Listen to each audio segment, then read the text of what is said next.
Olá pessoal, sejamos todos bem-vindos a esta casa que o Bete trouxe nesse dia muito especial para nós cristãos. Esse dia é tão importante que o aniversariante permite que nós é que ganhamos os presentes. Quem de nós já não presenteou e foi presenteado nesta data, para que a gente perceba, na verdade, a grandeza desse Jesus. Quando nós comemoramos o nosso aniversário, ele é um dia que a gente faz um almoço, faz uma janta. Esse é tão especial que a gente aguarda o primeiro minuto da data para que nós possamos comemorar. Esse ser, ele é tão especial, que a Deus disse que nos traz, nos diz que ele é o governador do nosso planeta. É Ele que nos guia os passos, é Ele, inclusive, que planejou a formação. Então, não é nada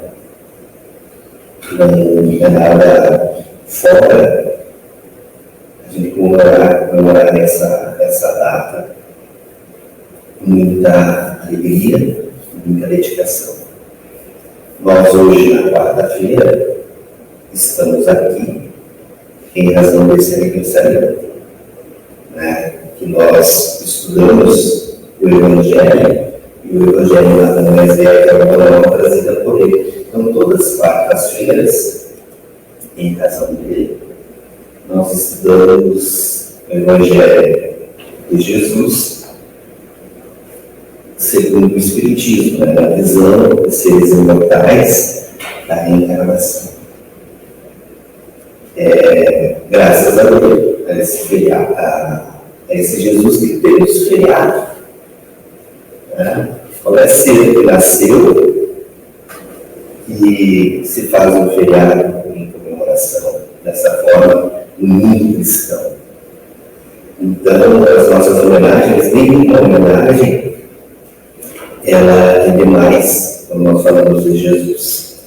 E o desejo que a gente tem, é que a gente possa, principalmente nessa data de hoje, nós que aqui estamos, e aqueles que vão acompanhar mais tarde, nas redes sociais,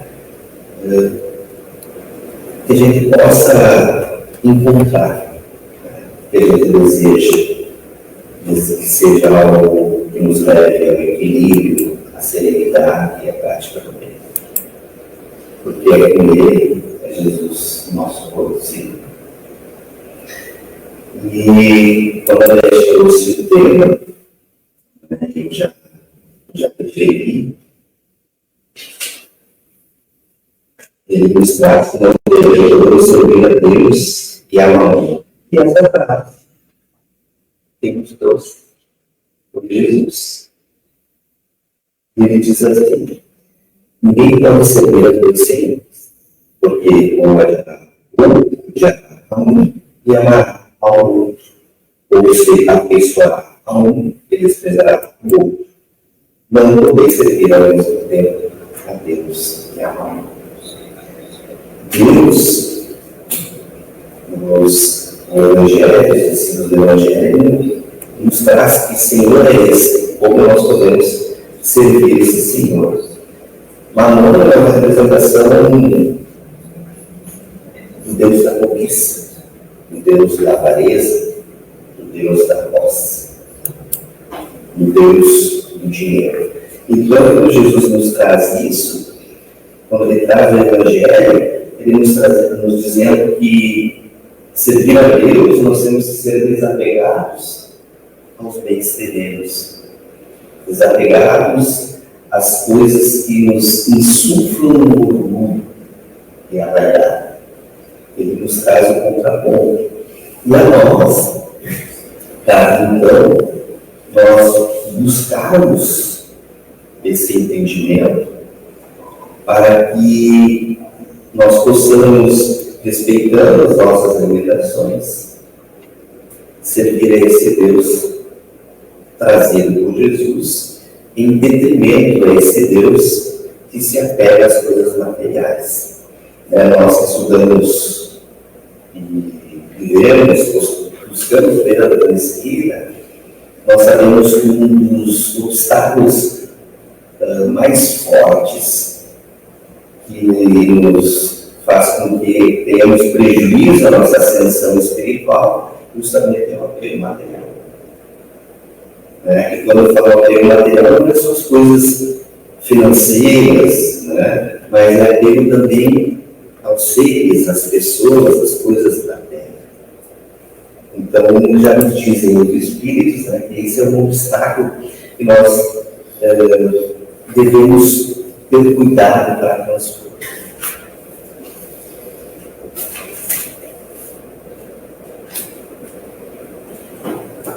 No decorrer desse capítulo, esse específico que nós vamos tratar, esse item, é o emprego da riqueza. Mas ele vem trazendo, já nesse capítulo, algumas informações muito importantes. Ele traz, por exemplo, o exemplo do mancebo rico, que é aquele que pergunta a Jesus: o que eu faço para ter a vida eterna? Aí Jesus diz a ele: cumprir os mandamentos de Deus. Ele diz: eu faço. Eles então vendem tudo que eles, dá aos pobres em si. Mas como ele tinha muitos haveres, ele não consegue fazer isso. Mas a contrapartida também, Jesus traz o exemplo de Zaqueu, que também ele é, pelo texto evangélico, também é rico, ele é um publicano. Só que para Zaqueu, Jesus não pediu que ele vendesse tudo que tinha e seguisse. Jesus não fez isso para ele. Jesus disse: esta casa está abençoada porque eu estou aqui. E por que essa diferença? Essa diferença. Na verdade, a diferença está em razão do apego ao bem.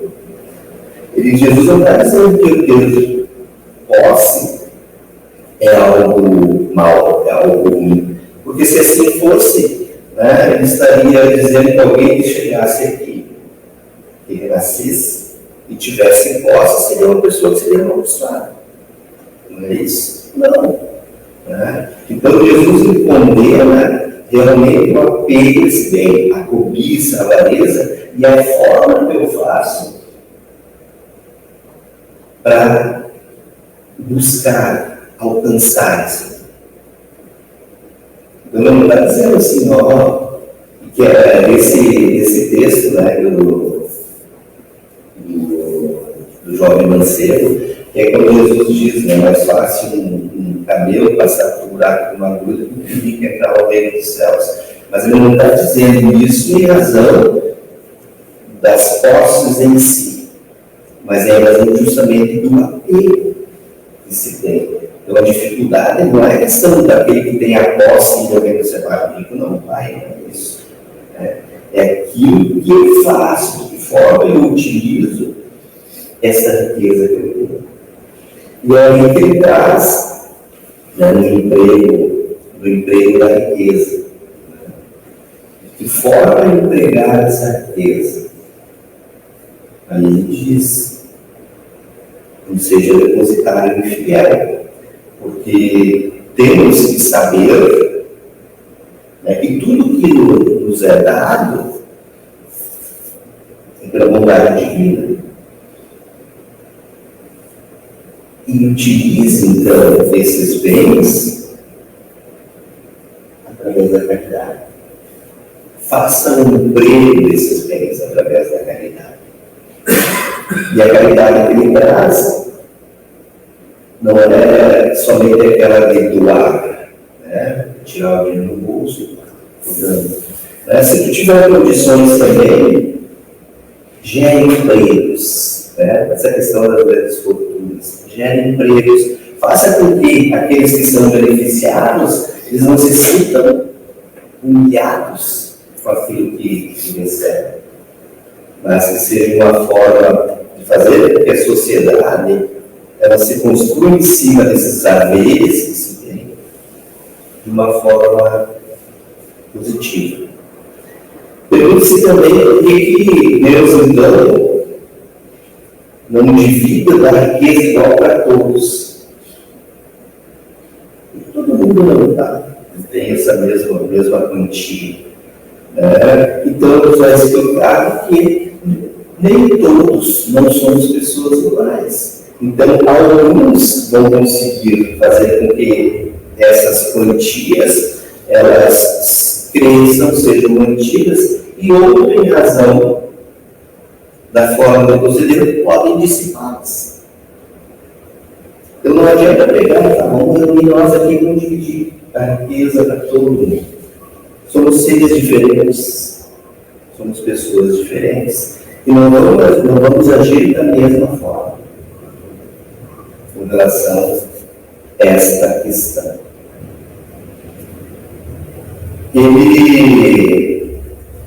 Quando ele nos traz, o emprego da riqueza, nós podemos também atribuir, não está falando só porque eles têm muita grana, muito dinheiro. Não. Ele pode também estar falando de nós. De forma a nossa vivência mais simples, nós fizemos com os haveres que nós temos. Nós, dentro da nossa limitação, nós abrimos mão de alguma coisa nossa em prol e benefício daqueles que são mais necessitados do que nós. De que forma eu atuo? A que Deus eu sirvo? Ao Deus do Evangelho trazido por Cristo?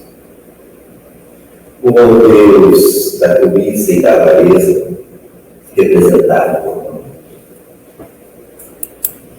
É aí que entra o Cristo, é aí que entra Jesus.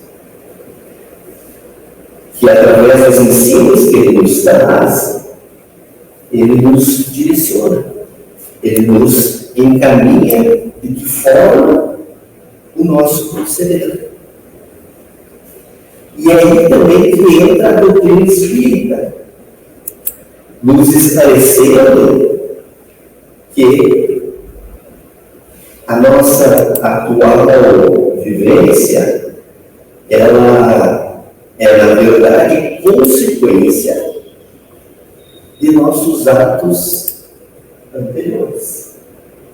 Então, se eu tenho algumas dificuldades aqui, falando em questões de haveres, eu posso estar,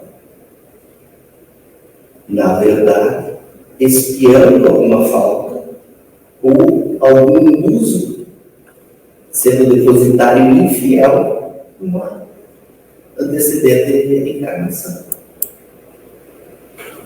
Então, a forma que eu ajo, que eu atuo aqui, ela pode ser, sim, consequência de outras existências.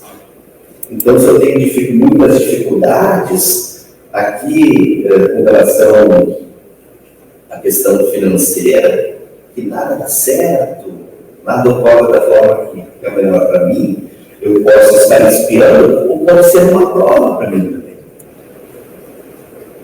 Eu posso,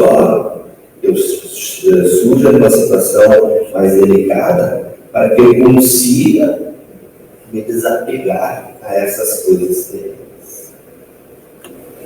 Então, nessas situações, é Jesus, através dos seus ensinos, esclarecido pelas questões da imortalidade,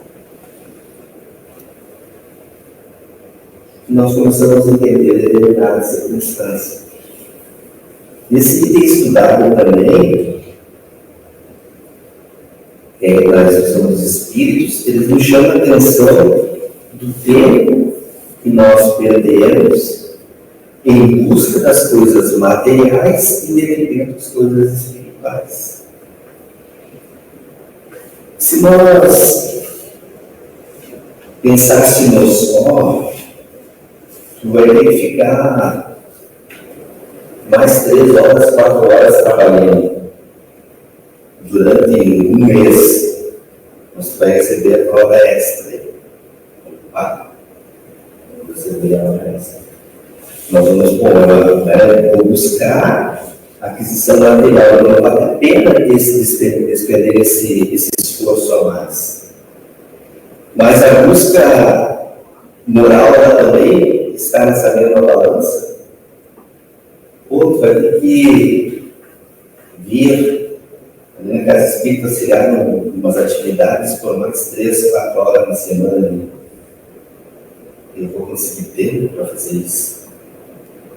Então, a orientação dos espíritos que elas nos traz, estamos fazendo essa comparação. O quanto eu me dedico à busca das questões materiais e o quanto eu me dedico para a busca das questões espirituais. Elas estão equiparadas. Eu vou trabalhar durante tantas horas por dia para conseguir juntar alguns haveres para que eu consiga me aposentar de uma forma tranquila. E essa busca moral eu também estou fazendo, estou buscando também, pensando ou levando em consideração que nós somos seres imortais. E é nesse capítulo que ele traz também aquele homem que a plantação deu muito e o celeiro dele estava pequeno. E ele dizia, pai, agora o que eu faço? Não tenho de guardar tanta coisa. Pensou, quando eu faço o celeiro, faço o celeiro maior, guardo tudo os meus grãos lá e de dia tranquilo. Insensato tu és, disse Deus. Hoje à noite levantei tua alma e os teus bens vão ficar. Então, nos alerta todo esse capítulo que sim, é muito importante nós vivemos dentro do equilíbrio financeiro. Mas nos alerta o quão importante também é desprendermos o nosso tempo em busca das aquisições espirituais, das aquisições morais. O Evangelho não condena ter posses. Ele alerta o quanto eu despendo do meu tempo e das minhas energias em busca disso, em detrimento das questões morais, das questões espirituais. Temos que, no mínimo, equiparar. Então, é esse a grande questão do emprego da pobreza. Faça caridade, auxilie o teu próximo, para que também possa equiparar, não somente pensar no teu conforto, no teu prazer físico, porque se pensar dessa forma, o físico, o corpo, está comandando o espírito. E, na verdade, é o espírito, esse ser eterno e imortal, que deveria controlar isso. Então, a questão é nós colocarmos e verificarmos se realmente nós estamos agindo como seres imortais. Esses seres que são servos de Deus, aquele Deus nos ensinado por Jesus. Esse mesmo Jesus, que há 2024 anos nasceu. Esse mesmo Jesus que nós comemoramos, rememoramos viajamos para encontrar os parentes. É esse mesmo Jesus. Tem um livro se chamado Pintura do Cristo, uma vocação da fé, que ele traz uma mensagem do Chico Xavier para essa época do Natal. E eu gostaria de compartilhar com vocês. Diz que Chico tinha muita curiosidade em saber quando e como Jesus nasceu. E ele, então, nessa mensagem começa. Se perguntássemos para Maria de Magdala quando e como Jesus nasceu, ela diria: foi certa vez que ouvi a sua voz dizendo para mim: vá e não peque mais. Daquele dia em diante, a minha vida mudou. Se perguntasse a Francisco de Assis o que ele sabe sobre o nascimento de Jesus, ele diria: Jesus nasceu na Praça de Assis, quando eu desfiz na minha bolsa, nas minhas vestes, e me meu nome. E percebi que ele, Jesus, é um amor incondicional.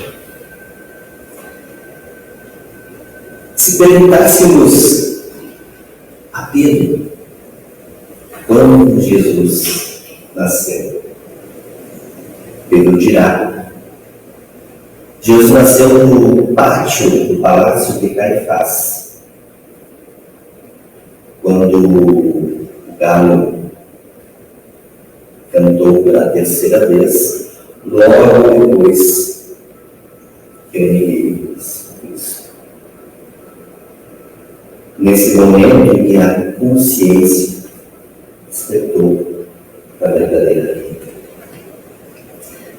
Se perguntássemos a Paulo de Tarso quando foi que Jesus nasceu, ele dirá: foi a caminho de Damasco, quando uma intensa luz me cegou.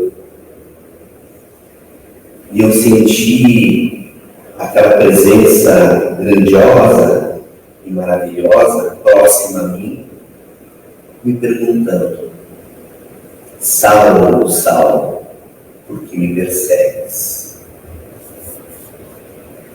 Nesse momento, eu percebi mudar a minha vida. Então, eu questionei: Senhor, o que queres que eu faça? Podíamos perguntar a Joana Usa, a Joana Berantes, em que momento Jesus nasceu? Ela dirá: Jesus nasceu em Roma. No momento que eu estava amarrada ao poste, e a multidão gritava: negue, negue a Cristo. E o soldado com a tocha na mão, me olhando, disse: esse teu Cristo só te ensinou a morrer? E colocando fogo, eu percebendo as chamas subindo pelo meu corpo, olhando nos olhos do soldado, eu lhe disse: sim, ele me ensinou a morrer, mas também a amar-te. Se perguntássemos a Tomé quando foi que Jesus nasceu, ele dirá. Foi quando ele me disse para colocar a mão em suas chagas. Aí, neste momento, eu percebi que a morte não vence os filhos de Deus.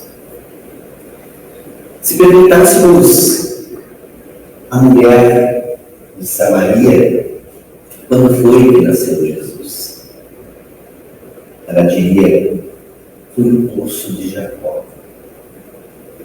Quando ele me pediu de beber, ele disse: eu posso saciar a você, porque minha água vem de Deus e serve para todas as criaturas. Se perguntássemos a João Batista quando foi que nasceu Jesus, ele diria: Jesus nasceu às margens do Rio Jordão, quando pediu que eu o batizasse. E eu ouvi do mais alto: eis aí, meu filho amado, onde eu pus toda a minha complacência. Aí eu percebi que eu devia diminuir para que ele, Cristo, crescesse para a glória de Deus. Se perguntássemos a Lázaro quando foi que Jesus nasceu, ele diria: foi em Betânia, no meu túmulo, quando ele disse: Lázaro, levanta. Aí eu percebi: Jesus é a ressurreição e a vida. Se perguntássemos a Judas, ou Iscariotes, quando foi que Jesus nasceu, ele diria: foi no momento em que vi o seu julgamento e sua condenação. Aí eu percebi que Cristo vale muito mais que qualquer tesouro terreno. Se perguntássemos a Bezerra de Menezes quando foi que Jesus nasceu, ele diria: foi no momento que eu descia as escadarias da Federação Espírita Brasileira e um homem chegou a mim e disse: venho te devolver o abraço que me deste em nome de Maria, porque aquele abraço aumentou a minha fé e fez com que a confiança em Deus nunca mais desaparecesse. E, finalmente, se perguntássemos a Maria de Nazaré quando foi que Jesus nasceu, ela diria: foi no Belém, numa noite estrelada, onde as estrelas eram focos de luz, conduzindo os pastores e as ovelhas àquele berço de Pai. Foi quando eu peguei Jesus em meus braços e percebi que as promessas da vinda do Messias se cumpririam naquele menino que traria a lei mais poderosa, a lei do mundo. E se perguntássemos a ti, a mim e a nós, quando foi que Jesus nasceu? Dentro da nossa imperfeição, podemos pensar: ainda ele não nasceu. Dentro da nossa imperfeição, então que possamos fazer todos os esforços para que ele nasça. Temos o Evangelho a nos orientar. Quem sabe, então, aí, nós podemos conhecer o verdadeiro significado do Natal. Gente querida, agradeço a Deus e convido aqueles que desejarem para nós fazermos uma oração juntos. Aqueles que se sentirem melhor, quiserem fechar os olhos, possamos nesse primeiro momento, então, agradecer ao aniversariante do dia por tudo que nos tem dado, por tudo que nos tem ensinado, por todo o seu amor, por todo o seu carinho, por todo o seu afeto, por nunca desistir de nós, por sempre estar próximo a nós. Por não se importar que no dia do aniversário, quem ganha presente somos nós. Por não se importar com a nossa imperfeição, que algumas vezes não percebemos a presença dele. Por não se importar que em algumas ocasiões possamos agir de forma errônea. Pois ele nos ama incondicionalmente. Estará sempre, ele está sempre, de braços abertos, a nos aguardar. Da mesma forma, pedimos para aqueles que consideramos que necessitam dessas boas energias,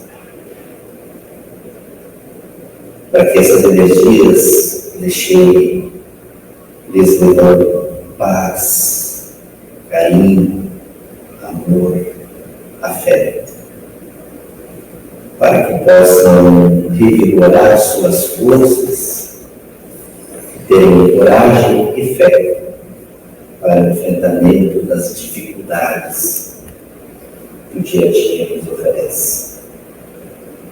Muito, muito obrigado, Senhor, por mais essa oportunidade e que Jesus possa renascer ou nascer em cada um de nós.